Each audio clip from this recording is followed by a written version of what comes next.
कोरोनाच्या पार्श्वभूमीवर अमरावती येथील आर्मी कॅन्टीन ही बंद करण्यात आली होती, परंतु आज सकाळपासून पुन्हा कॅन्टीन सुरू करण्यात आली आहे। माजी सैनिक हे 55-60 वर्षावरील वयोवृद्ध असून ते 100 ते 150 किलोमीटरचा प्रवास करून तेथे आले असून त्यांच्याकरिता कुठल्याही प्रकारची आर्मी कॅन्टीनच्या वतीने उठण्या बसण्याची सोय करण्यात आली नसून त्यांना सकाळपासूनच गेटच्या बाहेरच रांगेत उभे राहावे लागत असल्याने अति त्रास सहन करावा लागत आहे, ज्याने कॅन्टीनच्या बाहेर माजी सैनिकांची अधिकच गर्दी होताना दिसत आहे, ज्याने कोरोनाचा प्रादुर्भाव अधिकच होण्याची दाट शक्यता आहे। कॅन्टीन सुरू करण्यात आली असून कॅन्टीनच्या परिसरात मोठ्या प्रमाणात जागा रिकामी असून त्यांना तिथे सोशल डिस्टन्सिंगचा वापर करून रांगेत उभे का करीत नसून सैनिकांची गैरसोय होत आहे, असा प्रश्न तिथे उपस्थित असलेल्या सैनिकांना येत आहे। गेटच्या बाहेर न ठेवता माजी सैनिकांना सर्वस्व माजी सैनिकांना आपल्या डिसिप्लिनमध्ये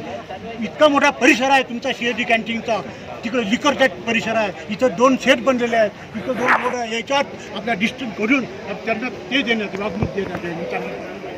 अशा प्रकारचे तुम्ही रंगा तुमच्या पद्धतीने माजी सैनिकांना मस्पत वागणूक मिळत आहे इथे।